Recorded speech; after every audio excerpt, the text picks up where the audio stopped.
내 그림들이 흩어지지 않고 영원히 시민들에게 남겨지기를 바란다. 고 청경자 화백이 1998년에 서울시립미술관에 93점의 작품을 기증하면서 남긴 말입니다. 꽃과 여인, 강렬한 컬러감, 그리고 불꽃 같은 삶을 떠오르는 분들 많으실 텐데요. 오늘은 얼마 전 타계 소식이 알려진 우리 미술사의 굵은 획을 그은 청경자 화백을 그리는 시간으로 준비해봤습니다. 청경자 화백은 1929년 전남 고흥에서 태어났습니다. 이 사업을 하던 아버지 덕분에 일본 동경 여자 미술 전문 학교로 유학을 갔습니다. 일본에서는 이 동양화를 공부했지만요, 당시 유행하던 입체파와 야수파에 관심을 가졌던 그는 이 채색화를 그리기로 마음먹습니다. 해방 이후에 한국 화단에서는 채색화를 외색풍이라고 불렀습니다. 그러면서 경시했기 때문에 천화백의 그림은 한동안 제대로 평가받지를 못했습니다. 그랬던 천화백을 유명하게 만든 건 1951년작 생태라는 작품인데요. 36마리의 뱀 그림입니다. 당시 천화백은 인생에 있어서 가장 절망적인 상태였습니다. 부친이 사업 실패를 했고요. 또 동생이 결핵으로 사망했습니다. 마침 결혼은 파경에 이르고 있었고 심신이 아주 고통스러웠던 상황이죠.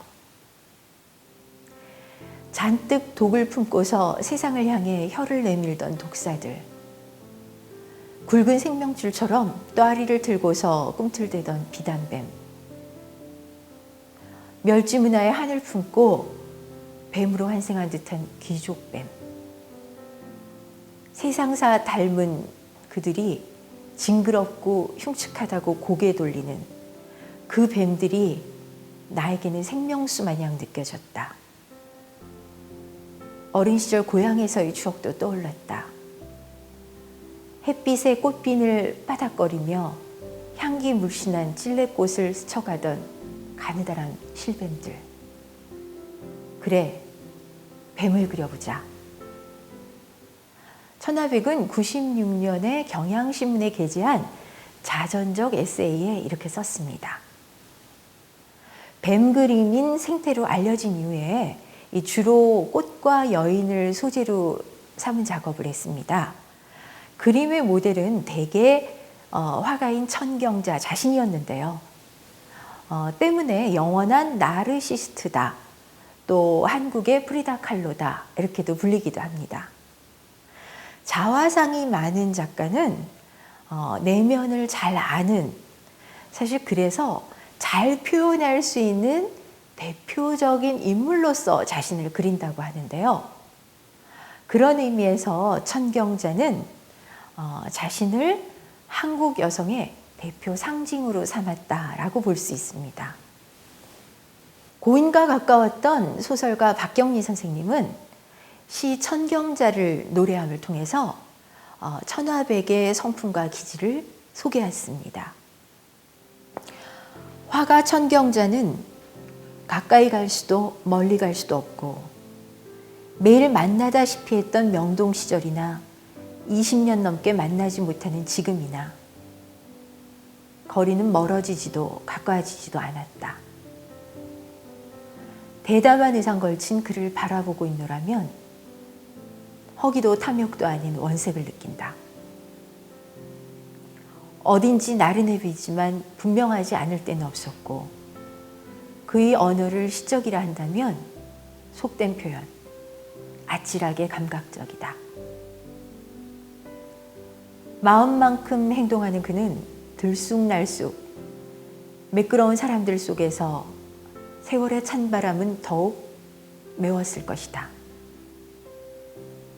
꿈은 화폭에 있고 시름은 담배에 있고 용기 있는 자유주의자, 정직한 생애.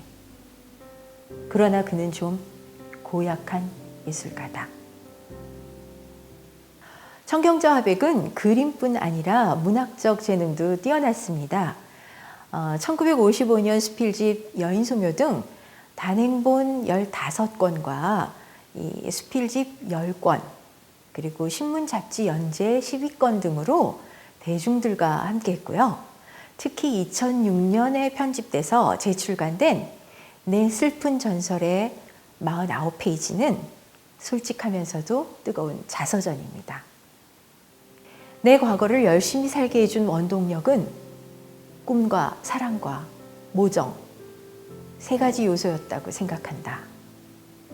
꿈은 그림이라는 예술과 함께 호흡해왔고, 꿈이 아닌 현실로서도 늘 내 마음속에 살아있었다. 그리고 이것을 뒷받침해준 것이 사랑과 모정이었다. 여성이 화가로 살기도 어려운 당시에 이혼과 또 결혼을 못한 연인과 사이에 남매까지 낳아 키웠던 청경자의 삶은 당당하면서도 고독할 수밖에 없었습니다. 그의 그림 속 여인들은 이 눈이 한결같이 텅 빈 공허함이 보이는데요. 이 초점 없는 눈이 무언가 호소하는 듯한, 그리고 금빛이 도는 이 눈빛이 상당히 외로우면서도 아름답습니다. 그러다가 아직도 미스테리로 남겨진 1991년도 이 미인도 위작 사건이 일어납니다. 원 제목이 나비와 여인인 이 그림은요, 천하백은 자기 그림도 못 알아보는 그런 화가로 만들어버렸습니다. 작가가 부인하는 그림을 진품이라고 우기는 화단에 화가 난 천하백은 절필을 선언하죠. 여전히 진위 여부가 불명확하지만 사실 청경자 화백이 작가로서 겪은 이 일은 참으로 수치스럽고 부끄러울 수밖에 없는 일입니다. 이렇게 대중과 멀어진 천하백은 미국에 있는 큰딸에게 갔다가 고인이 된 후에야 돌아왔습니다. 남성 중심의 화단에서 굳건히 자리 잡아서 독보적인 화풍을 선보였던 신화 같은 천경자 화백. 이제 저는 개인적으로 이 미인도의 진위 여부나 가족사 같은 곁가지로 기억하지 마시고 누구보다도 빼어나고 개성 있는 한 화가로 기억해 주셨으면 좋겠습니다. 청경자 화백의 작품은 서울시립미술관에서 상설 전시 중입니다. 아울러 이 부암동에 있는 서울미술관에서는 청경자 화백의 그림 7점과 피카소, 르누아르, 샤갈 등의 이 유명 해외 작가들과 나란히 선보이는 미인전을 내년 3월 20일까지 진행하고 있습니다. 이 작업을 들러보시는 것도 좋을 듯합니다. 청경자 화백의 그림들을 살펴보시면서 며칠 전 추도식에서 낭송됐던 회고록 한 구절로 오늘 마무리하겠습니다. 서울에 새눈이 내리고 내가 적당히 가난하고 이 땅에 꽃이 피고 내 마음속에 환상이 사는 이상 나는 어떤 비극에도 지치지 않고 살고 싶어질 것이다. 나의 삶은 그림과 함께 인생의 고달픈 길동무처럼 멀리 이어질 것이다.